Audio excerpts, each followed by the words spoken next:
Dad looked at me with contempt through the FaceTime screen, voice rough with anger. How the hell did I end up with a child like you? I answered with just one cold sentence. Then consider that you never had this child, that was it. I hung up, blocked his number, and disappeared from their lives forever. Hey Reddit, I'm Delaney Harper, 33, living in Portland, Oregon. That sentence from my own father was the final straw after 33 years of being the backup kid. The one who never mattered. From that moment on, I went completely no contact with my entire family. What happened after that? Total chaos for them, total peace for me. They begged, they showed up in person, they spread lies. They lost everything they cared about while I built the life I actually wanted. Buckle up because this story is truly wild. And the ending is exactly what it should be. The first time I truly understood I was the invisible child was when my younger brother Preston turned 12. I came home from school that afternoon and found the entire driveway blocked by a shiny red BMX bike with white wall tires and Preston's name professionally stenciled on the frame. Dad had driven 2 hours to a specialty shop in Seattle to get it. Mom had baked a cake shaped like a dirt jump. Neighbors were invited. Preston spent the whole weekend doing wheelies while Dad filmed every second on his new camcorder. I was still riding a dented purple bike the neighbors had left on the curb 3 years earlier. The chain kept falling off. The brakes barely worked. No one noticed. 2 years later when Preston hit 14, Christmas morning looked like a Best Buy had exploded under the tree. A brand new PlayStation 4. 5 games still in the shrink wrap. A charging dock. A headset with a microphone so he could talk strategy with friends online. Dad bragged to every relative for weeks about how he'd waited in line at midnight on Black Friday. My gifts that year? 2 sweaters from the clearance rack at Target, a pair of socks, and a $20 bill inside a card that said, "For whatever you need." Mom told me I was low maintenance, like that was a compliment. Then came the big 16. For 4 straight months, every Saturday and Sunday, Dad and Preston disappeared into the garage. They dragged home a 1998 Dodge Dakota that looked like it had spent the last decade rusting in a field. Engine seized, paint peeled, interior smelled like wet dog. I'd be trying to finish homework in the basement and hear them laughing. Music blasting, tools clanging. On the morning of Preston's birthday, they rolled it out front. Midnight blue paint job, chrome rims, new sound system thumping whatever song was topping the charts that week. Half the block showed up. Mom cried happy tears. Dad gave this long speech about teaching his son real responsibility and work ethic. Everyone clapped when Preston revved the engine and peeled out for his first solo drive. For months later on my 16th birthday, Dad sat me down at the kitchen table and slid a monthly bus pass acros. As to me, he said public transportation built character and taught financial independence. I thanked him, stuffed the pass in my backpack, and went to catch the 40 to downtown. My bedroom situation was its own kind of cruel joke. Preston got the entire upstairs back bedroom, vaulted ceiling, huge bay window overlooking the backyard, walk-in closet big enough for a drum kit he never learned to play, and a desk he never studied at. I got the converted storage room in the basement, one narrow window well at ceiling level that flooded every spring and let in exactly 0 natural light. The carpet was that cheap Berber that never quite dried after the floods, so it always smelled like mildew and old socks. In winter the pipes knocked so loud I wore earplugs to sleep. In summer it was a humid box. I shared the bathroom with the water heater and the furnace. When the furnace kicked on, the whole room smelled like burning dust. Graduation season sealed the deal. Preston barely scraped through high school with a 2.1 GPA after failing sophomore English twice and needing summer school for algebra. My parents rented the local community center, hired a DJ who played his favorite playlist all night, ordered custom banners that said Preston Future Rockstar, invited 60 people including second cousins I'd never met, and paid a professional photographer to follow him around. Dad gave a 10-minute toast about how proud he was that his son had found his own path and overcome obstacles. The cake was 3 tiers chocolate with edible gold flakes and cost more than my entire graduation outfit. 2 years earlier I graduated with a 3.9 GPA, National Honor Society cords, 3 partial scholarships, and acceptance letters from every school I applied to. My celebration, dinner at Applebee's with the family. Preston spent the whole meal texting his friends and complaining the steak was overcooked. Mom kept asking him what color comforter he wanted for the dorm room he would never actually live in because he dropped out after 1 semester anyway. The only person who ever seemed to see any of it was Grandma Eleanor. Every birthday, every Christmas, every report card that came home with straight A's that nobody else acknowledged. She would find a quiet moment and press a small envelope into my hand. $50 here, $75 there, once a full 100. She always folded it tiny so Mom and Dad wouldn't notice. She'd squeeze my fingers and whisper, "This is for you, sweetheart. You're doing something amazing and I see it." If Mom caught us, she'd roll her eyes and mutter something about Grandma being too soft. Dad would just change the subject like it never happened. Those envelopes were the difference between eating ramen for a month and having actual groceries some semesters. They paid for the graphing calculator I needed for physics. They bought the interview outfit that got me my first serving job. They were the only proof anyone under that roof ever gave a damn whether I succeeded or starved. By 18 I had learned the rule I would live by for the next decade and a half. Nobody in that house was ever going to put me first. So I learned to put myself first because waiting for them to notice was never going to happen. College became the proving ground. I enrolled at Portland Community College the fall after graduation because it was the only realistic path with the scholarships I had fought for. And the quiet help Grandma Eleanor slipped me every few months. Tuition still came to $2,000 a term after aid, and books added another $400 to $500. The first week on campus I marched straight to the job board and took the first serving position that paid nightly cash tips, a 24-hour diner just off I-5, shifts that ran from 6 at night until 3 or 4 in the morning, 5 nights a week. I'd finish my last table, count tips in the break room while the cook cleaned the grill, drive home with the windows down to keep from falling asleep at the wheel, shower off the grease smell, set 3 different alarms, and be back on campus for 8 a.m. lecture clutching the largest coffee available. Some weeks I lived on 3 or 4 hours of sleep a night. I learned to nap in the library stairwell between classes because it was quieter than the basement at home. My classmates complained about being tired from video games. I was tired from carrying trays of pancakes to truckers who tipped in quarters and called me honey. After 2 brutal years I transferred to the state university in our north. Tuition tripled overnight. Scholarships covered roughly 40%.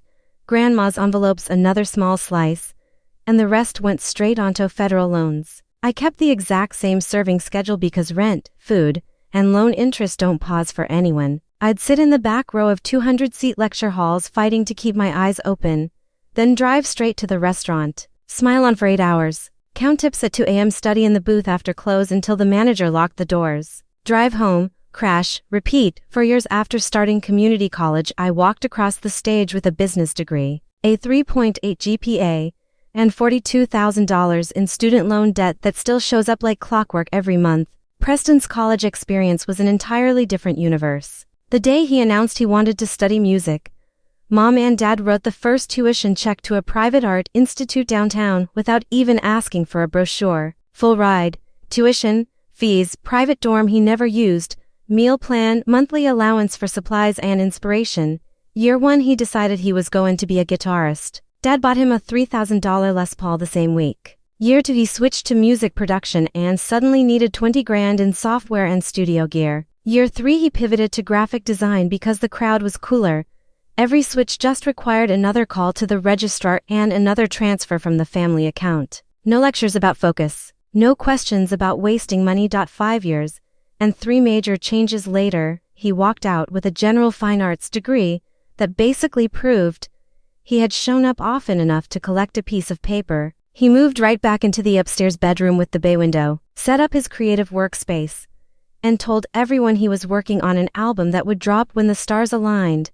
Meanwhile I was 24, living in a 500 square foot studio where the kitchen sink doubled as dish storage, eating plain oatmeal for dinner so I could make the minimum loan payment, and sending out 50 resumes a week. Grandma Eleanor remained the single steady light. Every semester without fail a plain white envelope would appear, sometimes in my campus mailbox, sometimes slid under my apartment door after a late shift. $200, sometimes 3, always in 20s, with a tiny note in her perfect handwriting.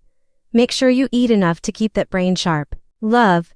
Gee, once when I was down to $43 before payday and the power bill was due, she sent for 100 and wrote, "Buy yourself something that isn't instant noodles this week. Sweetheart, those envelopes paid for groceries when tips were bad. They covered lab fees I couldn't squeeze from anywhere else. They bought the professional outfit that got me my first real interview. They were the reason I never had to drop a class or push graduation back another term." By the time I signed my first full-time offer as an assistant project coordinator, I had a reliable used Civic I bought with my own money. A loan repayment plan that would follow me for years. And the absolute certainty that every single step forward had been earned by me alone, with only those quiet white envelopes from the one person who never once doubted I was worth the investment. By the time I hit 33, I had finally reached senior project manager at a solid construction company downtown, paid off every penny of credit card debt from those college years, and was sleeping full nights for the first time since high school. Preston was 29, still in the upstairs bedroom, still working on the album,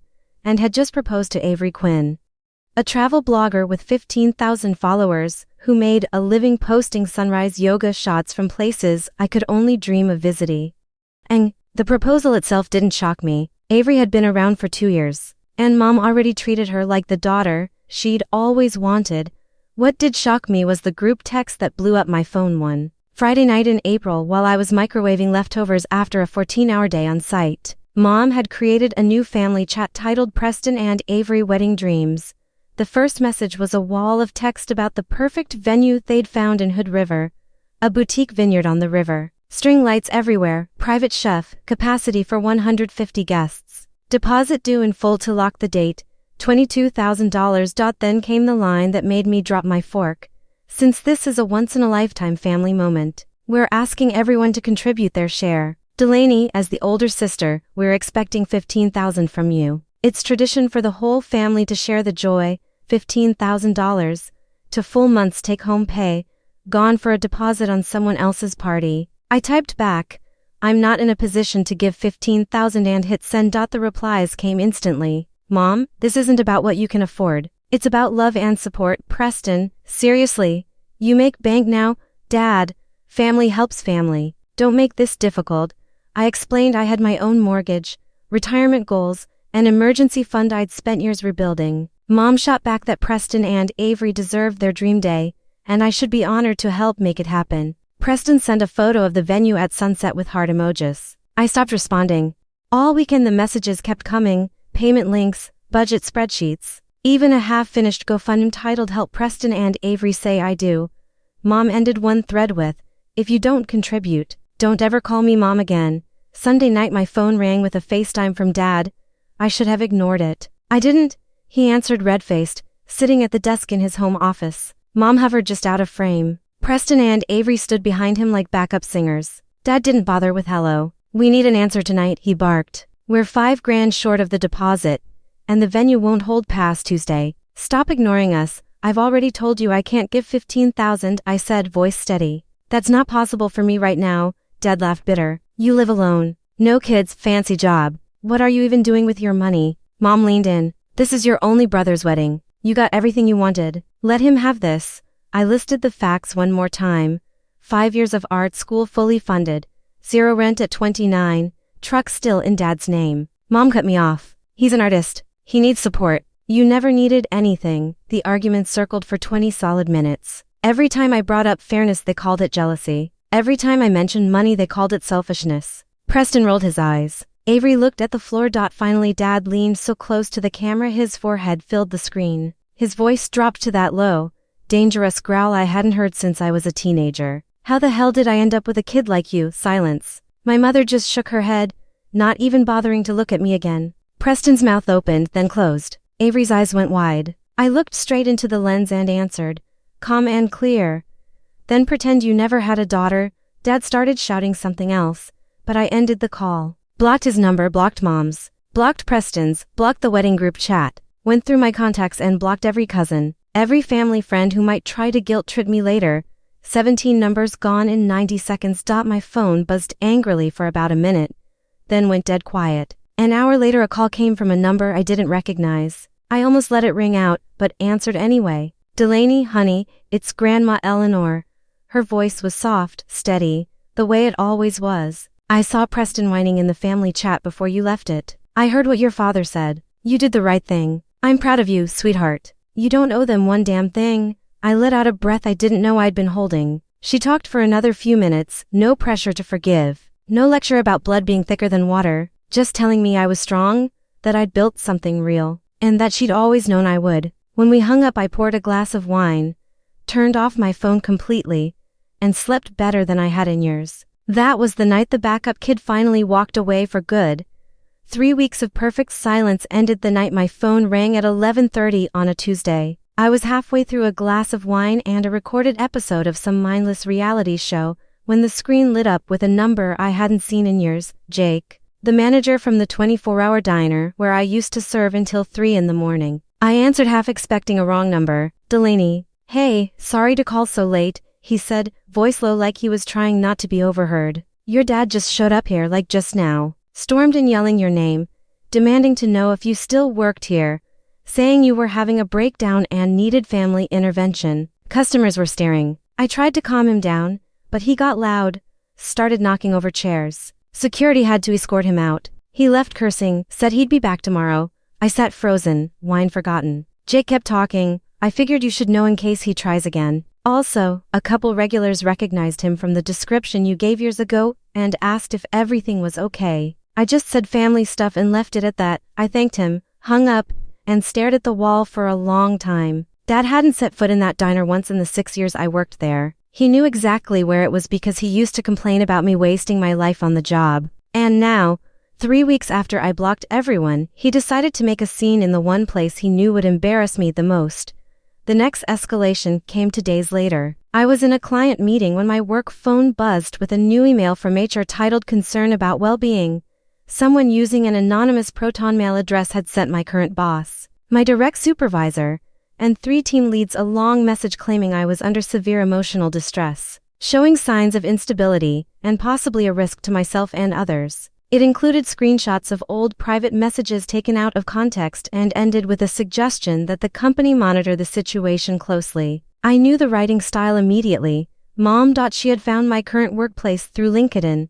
One of my old co-workers from the diner still followed me. Mom must have messaged her fishing for information, then used the company name to dig deeper. The email went to people who barely knew my personal life. My boss called me in that afternoon, concerned but calm. I explained the family situation in the simplest terms possible. He nodded, said he trusted my work, and forwarded the whole thing to legal to handle as harassment. Word spread fast. By the end of the week, half a dozen coworkers I hadn't spoken to in months sent private messages asking if I was okay and offering support. Someone created a new Slack channel called Delaney Defense Squad where people posted memes about toxic parents. My current manager blocked the anonymous address and added a note to my file that any further contact from family should go through HR.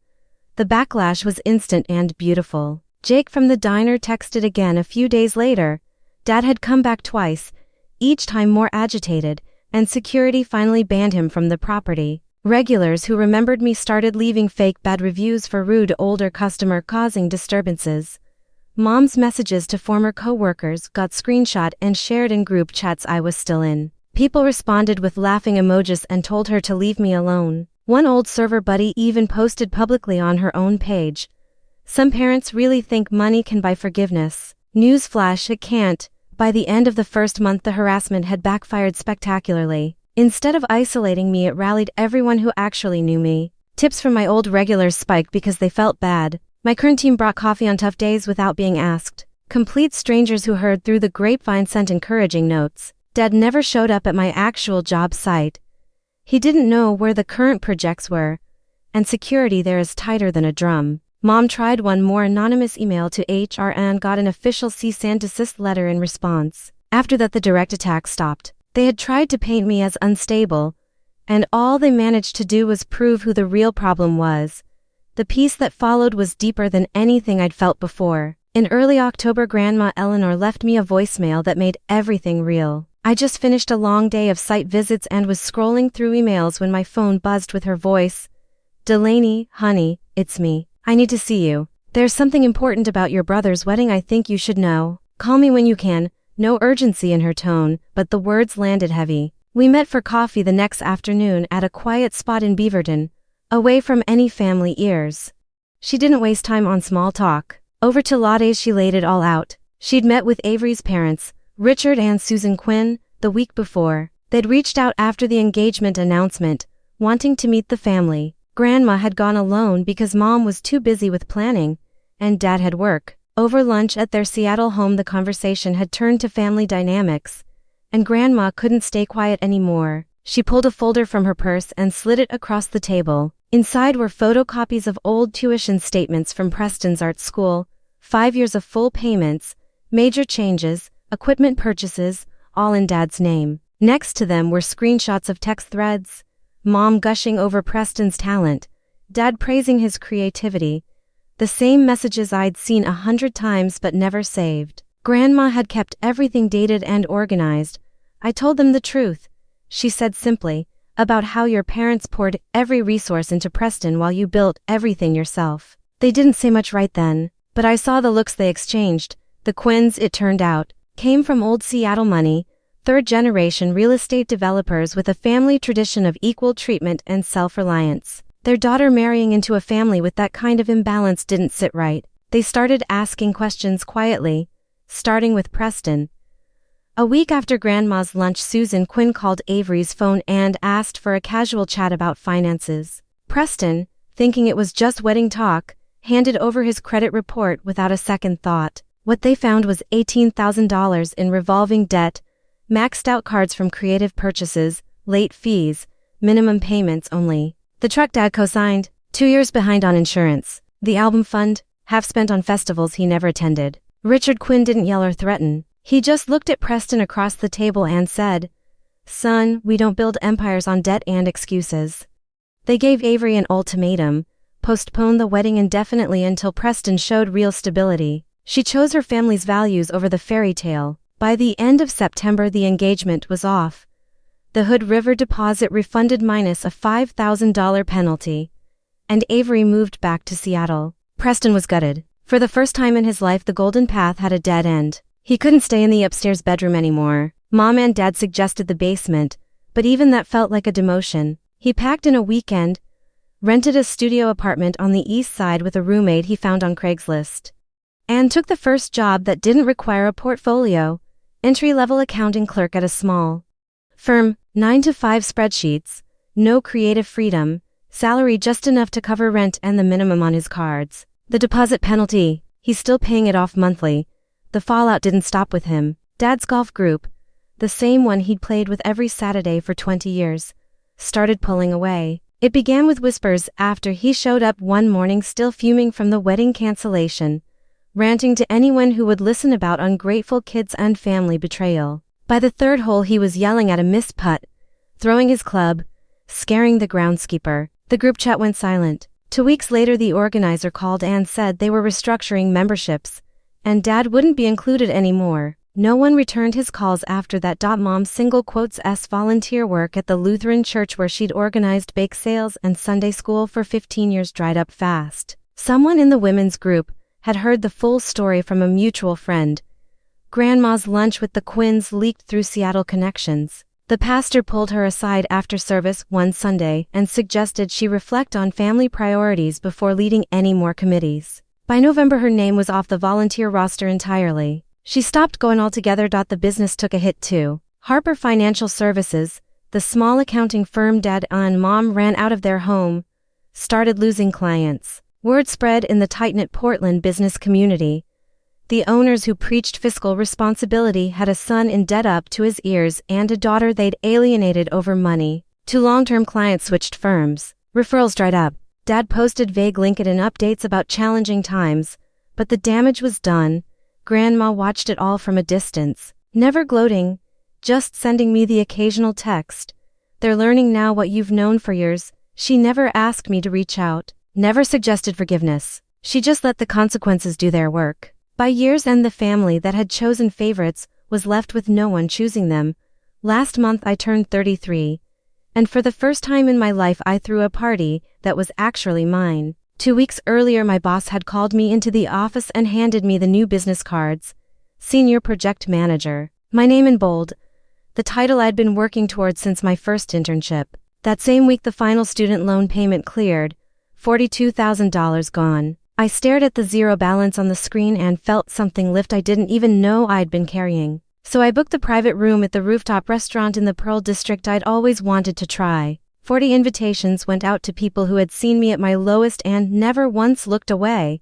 Old diner coworkers who covered my shifts when I had exams. Teammates who brought coffee on days I was running on fumes. Friends who listened to every ugly detail without telling me to just forgive. No family group chat. No obligation invites. Just the people who chose me when I had nothing to offer but exhaustion and determination. The night arrived warm and clear, string lights glowing over the city skyline. Everyone showed up in dresses and button-downs, laughing as they found their names on the little place cards I'd printed myself. The menu was whatever I wanted: steak, fresh salmon, the good wine.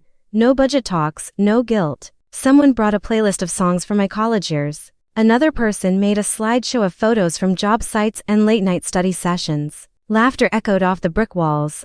Grandma Eleanor was the only blood relative on the guest list. She arrived in her Sunday best, silver hair perfect, clutching a small gift bag. When it was time for toasts, she stood up without being asked, glass of sparkling cider in hand, and the room quieted instantly. I've watched this girl fight for everything she has since she was old enough to understand the world wasn't fair. She began, voice steady. I've seen her work until her hands shook, study until her eyes burned, and still find a way to smile the next morning. Tonight you're all here because you saw the same thing I did. A woman who never quit on herself. This right here is the real family of my granddaughter. Thank you for choosing her when others didn't. She raised her glass. 40 people raised theirs back. A few eyes were wet, including mine. We ate. We danced on the small patio. We took 100 photos under the lights. Someone willed out a cake with 33 and debt-free written in icing. I cut the first slice while everyone sang off-key and loud. Grandma sat at the head table beside me, squeezing my hand every few minutes like she still couldn't believe the room was full of love instead of lectures. Not one Harper showed up. No surprise texts, no last-minute guilt trips, no angry voicemails. The next day Mom and Dad were somewhere across town pretending everything was fine. Preston was in his studio apartment learning how spreadsheets work. The silence from that side of my life was complete. At the end of the night, as the last guests hugged me goodbye and the staff started stacking chairs, Grandma pulled me into the longest hug she'd given me since I was 10. You did it, sweetheart, she whispered. You built the life they said you didn't deserve. And look, it's beautiful. I looked around at the empty tables, the leftover cake, the city lights still twinkling below us, and I knew she was right. Family isn't blood. It's the people who stay when you stop having anything left to give them. And mine was finally perfectly mine. Some people think cutting off family is the end. It's not. It's the beginning of choosing yourself after years of being chosen last. Karma doesn't always scream. Sometimes it whispers through the empty spaces they left, filling your life with the peace they never gave.